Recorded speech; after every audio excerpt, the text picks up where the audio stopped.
Hey everybody, thought I'd pop on here real quick, do a hopefully not too long video. Stephen W.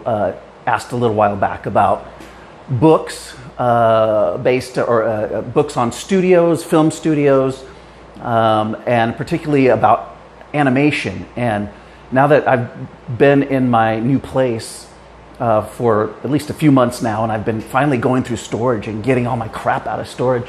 And I've been trying to bring my books from storage over to my new house. I'm actually in a house now where I have space to do some of this stuff. In fact, you can see over there I've got all of my music, like rock biography books over there. So I've been trying to parse everything out. So I've kind of been going through that over the last month or so. So as far as movie books and movie studios, just too many. And so I went to storage and just picked out books that had to do with animation, so that I could share them here with you in the group. And this is not a YouTube video, or maybe I'll put this on YouTube. I haven't put anything on my YouTube channel for like 2.5 years. So I guess if you see this on YouTube, then that means I put it on YouTube. So animation books, mixed bag that I have. So this is definitely not like the collection that you should have. This is just the stuff that I have, that I've picked up over the years. And there are obviously a lot of other books that you can get related to learning about animation, classic animation, and stuff that's more up your alley. So for me, I really like television studies and TV animation, probably more as far as reading about that stuff. And so the stuff that I have is very much weighted in that direction. But anyhow, I just thought I'd show you what I have, because you never know. You may see something that you didn't know existed that might interest you, at least. So, and I've got it's like 22, 23, 24 books here. So I'm going to just quickly flash through them so you can see what they are and what I got. So let's see, are we recording okay? All right, and I apologize for the noise in the background. It's super hot. I'm in my living room right in front of the fireplace. So this is like a little fireside chat, right? Like the old days.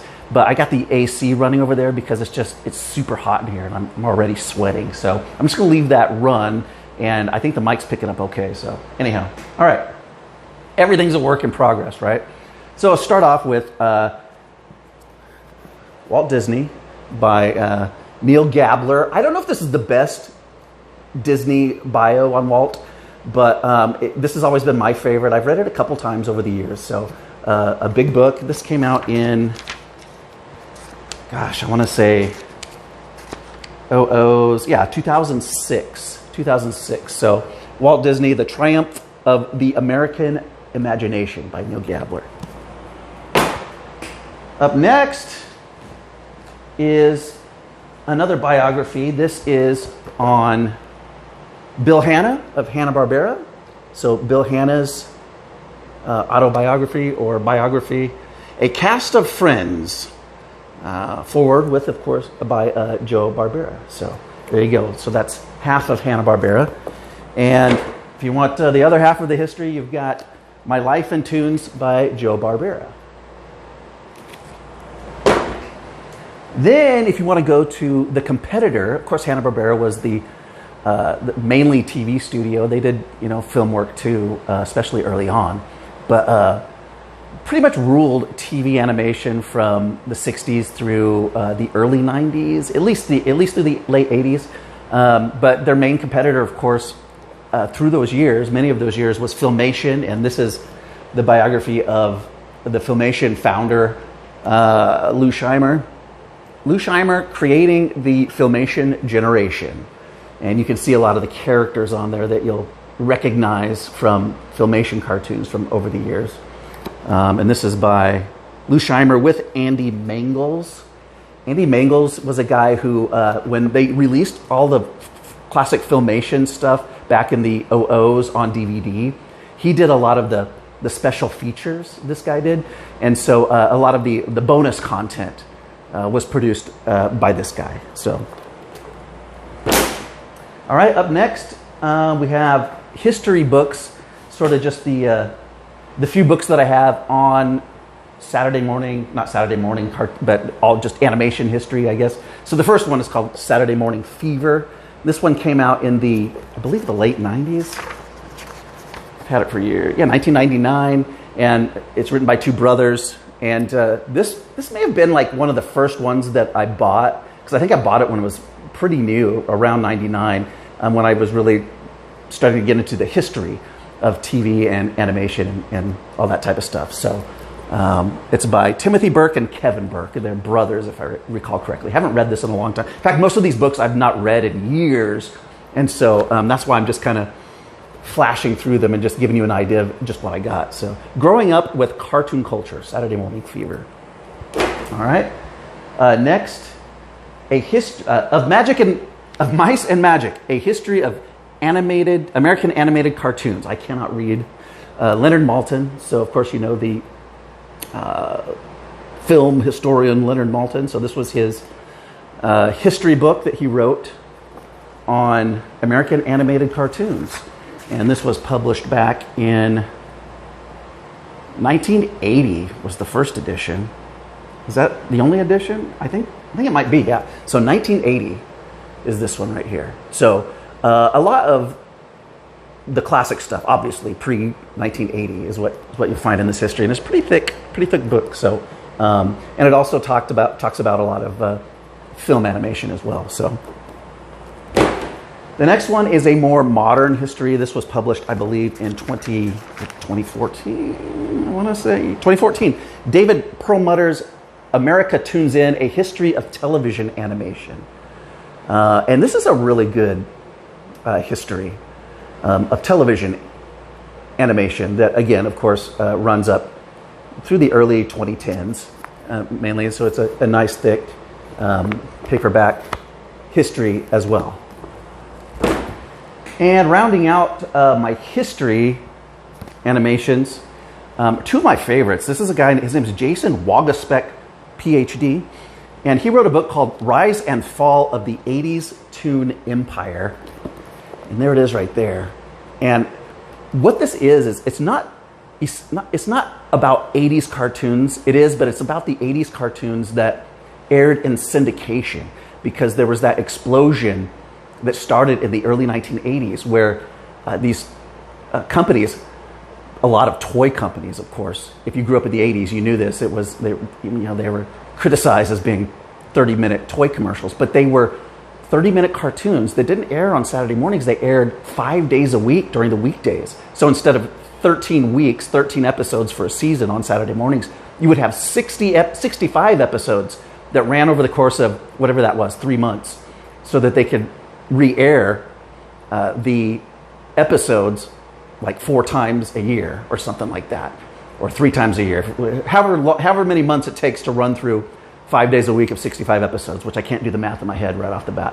But that was the big deal back then. And so this book covers that, and it's a really, really good history of that 1980s boom. So you have your He-Man and the Masters of the Universe and Inspector Gadget. Those were the first two. In fact, I always thought He-Man and the Masters of the Universe was the very first, but it's actually Inspector Gadget beat it to air by like a week, or maybe it was like the same week but a few days before the first He-Man episode aired. So Inspector Gadget was actually the first, apparently.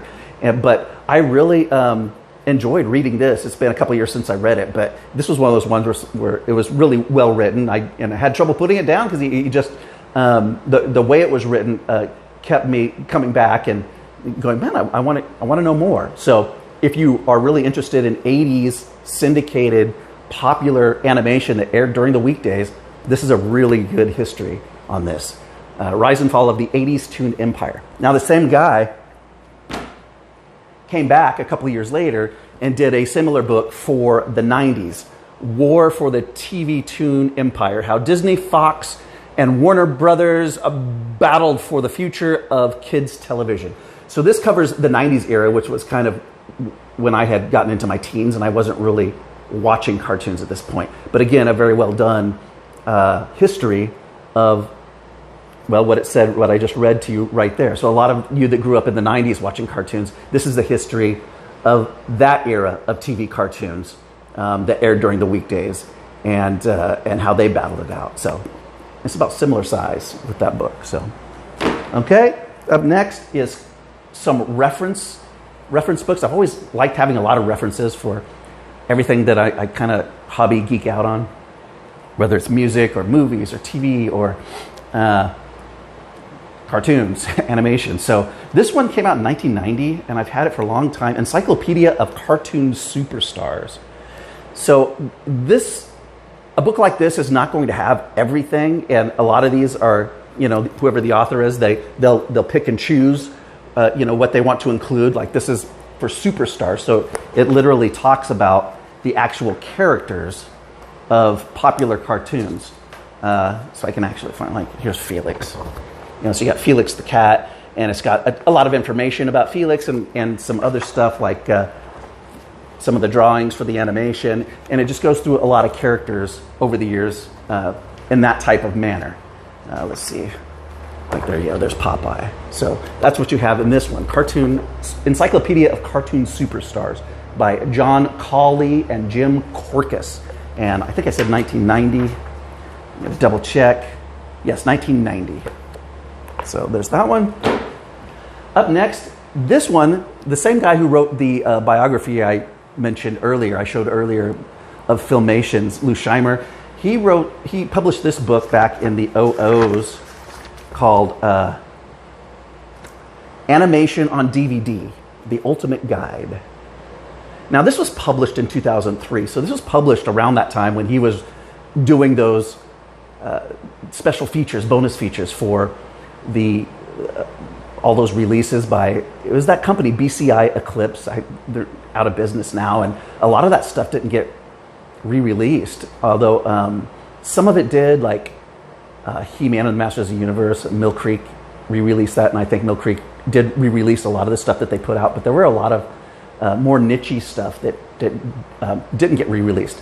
Nonetheless, in 2003, he published this book, and it's a pretty thick book, and it's like, why would you want a guide from 2003 for animation on DVD? And I get that, because obviously it's not going to be up to date. But the thing is I can flip through this thing and just flip to any page and find something that I haven't thought about for a while, or something that I never even knew existed and actually has a DVD release. And so, let's see, this has also animation movies as well as TV. So TV on disc releases as well as films, movies that were released on DVD. And so, I see Max Fleischer's Superman's in here. Super Grand Prix from 2001. I don't even know what that was, But so it essentially operates as another type of encyclopedia that if you have enough of these on your shelf, you can always just flip through one and find something if you're just interested in learning something more about something that maybe you don't know about. So, Andy Mangel's Animation on DVD, The Ultimate Guide. I don't know if he released a newer version than this 2003 one. So you might check for that. As far as I know, he didn't, but I don't remember ever checking either. So, all right.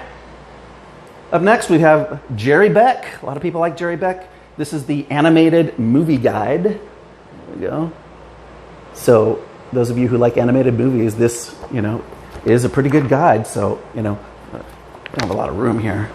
So again, it's like an encyclopedia reference, just lists however many movies were out by its published date of 2005, this edition. So 2005 for this edition of Jerry Beck's The Animated Movie Guide.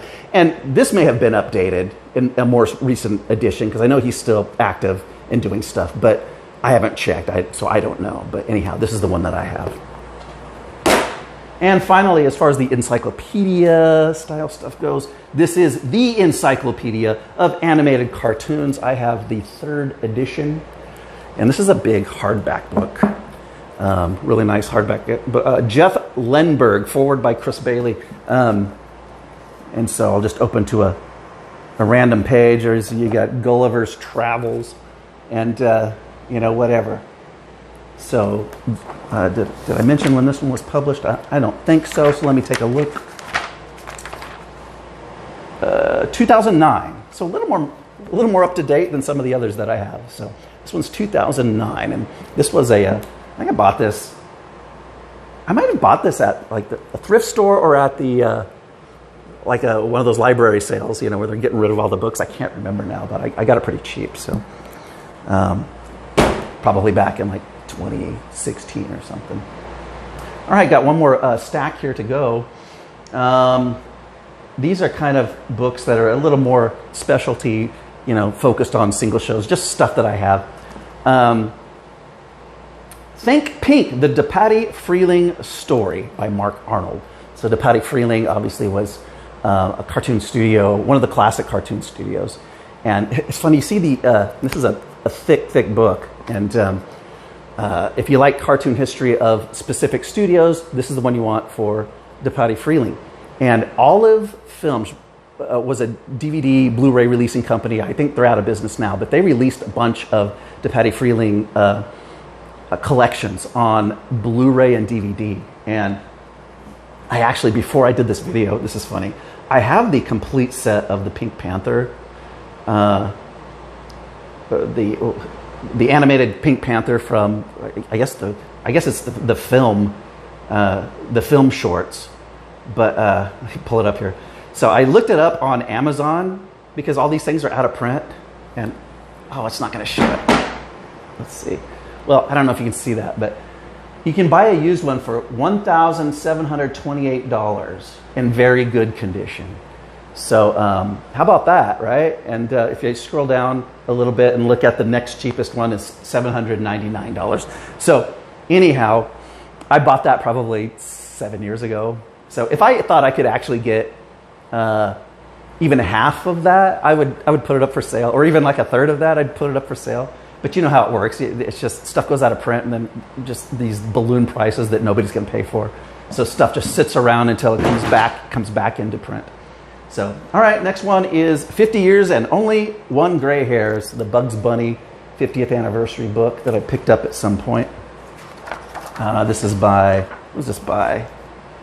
Joe Adamson, and prefaced by Fritz Freeling and Chuck Jones. So got some real classic voices in here. Let's see here.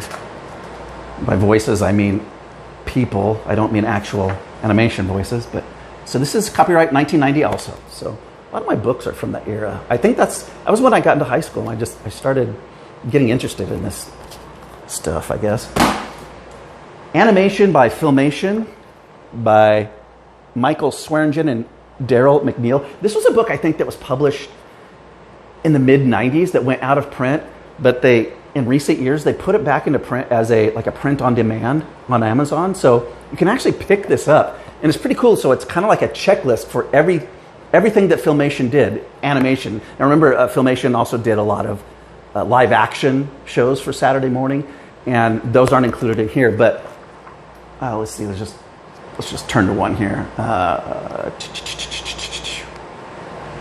Like here's The New Adventures of Gilligan, and so they talk about that, and they list a lot of the episodes, and they have some of the character designs, and they do this for all of the Filmation cartoons. And then somewhere in here, it's been a long time since I looked at this, is like a checklist. There's some of the Batman stuff that Filmation did back in the day. There's like a checklist of all the animation, the cartoons that Filmation actually produced. So Animation by Filmation, pretty good book for reference. Up next is this is called The Best Saturdays of Our Lives by a guy named Mark McCrae. Kind of a short book, and this is just kind of more of a memoir and of just this guy talking about Saturday morning cartoons. And I found it interesting. He had a podcast for a while. I don't know if he still does, but he did this podcast that was based on, the podcast was the same name, Saturday Morning Cartoons. But he actually worked at Hanna-Barbera during like the real late stages, I think, like when Turner had bought Hanna-Barbera, but they were still producing under the name Hanna-Barbera. So I want to say like early 90s, in the early to mid 90s, he worked for them. But anyhow, I thought it was an interesting read, and his podcast was interesting to listen to because he did have some insiders knowledge, and some guests he'd have on would talk about some interesting stuff. This one came out not too long ago. It's Saturday Morning, celebrating the golden era of cartoons, 1960s to the 1990s. This is by Joe Garner and Michael Ashley, forward by Howie Mandel. And this was only a few years ago. I want to say this came out, let's see. Well, of course, it doesn't show the copyright date anywhere. So I want to say like 2021 or 2022 or something like that. So I haven't really, I think I read just a little bit on this, but I think I bought this when it first came out. So it's more like a kind of a coffee table book. Just open a page, like there's a big, look at those splash pages, that art on there, and there's Pink Panther again. So it's Saturday morning. The next one is one of my favorites because I'm going to say my favorite cartoon probably growing up. I love Transformers and I love G.I. Joe, and I never missed an episode. But I think the first one was the one I really liked the most because it was also my first, I think, real foray into really getting into action figures. And this is the book. It's actually called He-Man and She-Ra, the complete guide to the classic animated adventures. And this is a huge book.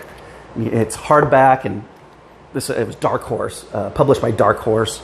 And who authored this? I can't remember. At any rate, it's basically a big episode guide with also a lot of trivia and stuff on every episode of He-Man and the Masters of the Universe and She-Ra, the Princess of Power. So if you ever are going to go through those series and watch them, it's kind of fun to read along as you watch an episode and read about. It's fun for me because I just grew up with the series so much, and you can actually see the bookmark in there where I left off. And it's fun for me to actually learn stuff that I didn't know, after watching these episodes so many times when I was a kid growing up, and a few more times when DVDs were released 20 years ago too. So this came out probably 6-7 years ago. So, I'm not going to drop that one. I'm going to drop it easy. Make sure it doesn't land on my foot. All right, all I got left is a few books that are sort of adjacent to all this stuff that I spotted out of the corner of my eye in my storage. And I said, that one I think I can throw in there just to talk about. The first one is James B. Stewart's Disney War, which is obviously about Disney and Michael Eisner. And this was published in, I think, 2005. I haven't read this in many, many years, but this is just a really, really cool account of Eisner's time at Disney and just the machinations, the behind the scenes stuff, especially if you read like the Walt Disney biography and then read stuff like something like this. It's just real interesting to see the juxtaposition of the different eras and how these huge movie companies operate. So that's Disney War. Now this one has nothing to do with animation. I just spotted it, and I never see anybody talk about it or anything, but this is called Inside ABC, American Broadcasting Company's Rise to Power. I bought this in like 1998 or something, and it was at a thrift store. I said, that'll be cool. It was published in 1979, and it's very celebratory of ABC because ABC had just recently become like the best television, the top-rated television network. They had like, Charlie's Angels and Fantasy Island and The Love Boat and everything else that Aaron Spelling produced, basically. But anyway, I spotted this out of the corner of my eye, and I don't think anybody ever talks about this book anywhere that I've seen online. So I thought, I'll just throw this in there because ABC, of course, too. This was before ABC was a part of Disney. So ABC has been owned by Disney now since like 1995 or something like that. Maybe early, maybe a little earlier. So this was just kind of a funny read. And not funny. I mean, it's a serious book, but just funny to me at how thrilled everybody was with ABC at the time. And of course, soon after this, they were not the top-rated network any longer. So this is by Sterling Quinlan, 1979's Inside ABC. Now, if you want to be a good student, I guess, I don't know, not student, but a real fan of television, you probably have this book, and if you don't and you want to really just have a reference, this was always the best one for me. This is the complete directory to primetime network and cable TV shows by Tim Brooks and Earl Marsh. In fact, if you ever look up something for a primetime television show on Wikipedia, it's almost always going to have the footnote to this book in like 80% of the cases, and especially like obscure stuff that only lasted a few episodes, that nobody talks about, that you've never seen, that and you want to know something about. Usually the text that you'll find on Wikipedia for that show, in a lot of cases, just taken from the entry in this reference book. And this includes, certainly includes primetime animation that aired, such as like the Flintstones, the Simpsons, the Jetsons, and things like that, but along with all the other primetime television shows that aired. But this is one of my favorite books. They released several editions, and of course it says 1946 to present, but this was the last edition, I believe, that, because I upgraded, I think, 3 times in my life. Their first edition was in 79, and this edition is 2003. And I think that was it, because by 2003, they were probably getting up there in age. I don't even know if they're still around, but also with the internet, just a lot of this information was kind of out there, and so I think it was probably more difficult to sell something like this, but also just the proliferation of satellite and 8,000 cable channels at the time. It was like, well, how do we keep up with that now? So at least, 2003 and before was still kind of stuck in the, 4 to 6 broadcast networks, a handful of cable channels airing originals and syndicated originals. But man, starting around this time, it just exploded and kept exploding, clear up until what we have now, which is the streaming explosion. Imagine trying to do a book like this now. It would look like one of those, what's it called? I forget what it's called now. I had it out just the other day, but the huge movie guide that I'm thinking of, with they give the dog bones instead of stars. I have the latest edition of that too, and it's like 3 times this. It feels like it's going to fall apart every time I pick it up. But the Golden Retriever, Golden Movie Retriever, just blanking on everything. So anyhow, this is a great book though for TV history and just to find out stuff, information on whatever show. And like I said, animation that aired in primetime you'll find in this book. You'll find the same thing in this book, Harry and Wally's favorite TV shows. This is a favorite TV book of a lot of historians or from back in the day, I guess. Harry Castleman and Walter J. Podrazik. And I often see Podrazik's name as a footnote in like academic studies too. So I don't know, but this is a similar book to the last one, except for it cuts off in 1989, and they didn't ever do an update on this book. And it's more opinionated, and many of the opinions, like they didn't like a lot of my favorite shows, because I liked a lot of silly, action-oriented, entertainment, as opposed to super serious stuff that I think they were more into. But I do enjoy just seeing what they have to say, because it is a pretty opinionated book on pretty much all the television, the TV shows that had come out since the advent of TV up until 1989. So, and finally, one last book, similar to the last two, but this one, if you're into, again, animation, this is called Total Television by Alex McNeil. And I believe this edition, I don't know if this was the last edition, but again, I think it might be 1996. So this came out in 1996. It's about the same size as that other one I just mentioned. Now the difference with this is Total Television, the entries aren't as big or aren't as long as some of the other books, but they list tons of cartoons. Like if you want to find a Saturday morning cartoon up till 1996 or 95 or whatever, chances are it's in here. Let's see. Let me just look up a random one from my youth. One that, let's see. It's got Tour of Duty, not a cartoon. Trials of Rosie O'Neill, not a cartoon. 2020, definitely not a cartoon. But, where's it at? Come on.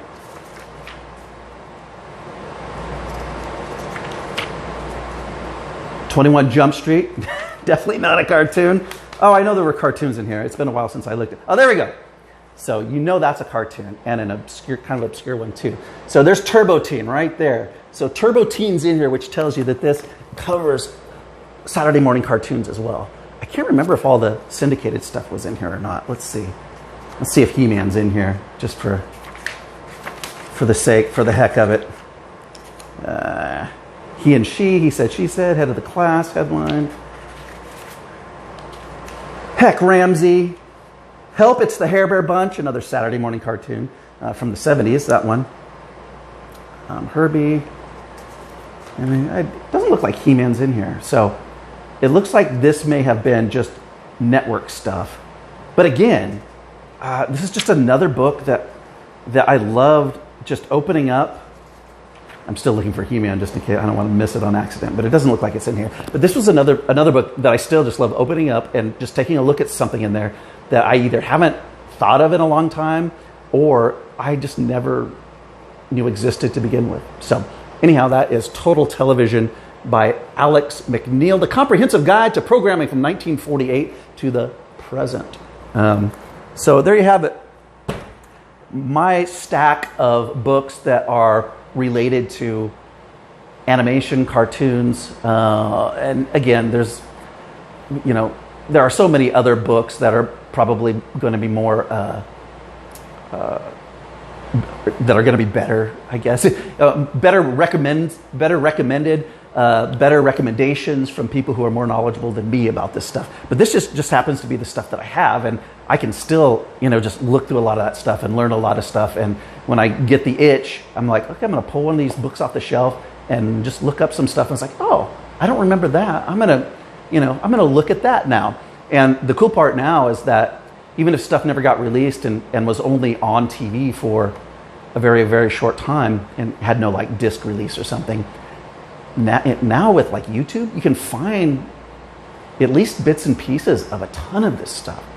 And sometimes I think, oh man, I feel like I've seen it all. No, I can go through this stuff every day and still find something and find a bit and piece of it somewhere on the internet, usually on YouTube or on the Internet Archive or something, and check something out. So anyhow, there you have it. I've gone for 32 minutes, so I didn't think I was going to go this long. So thanks. I'll catch you later.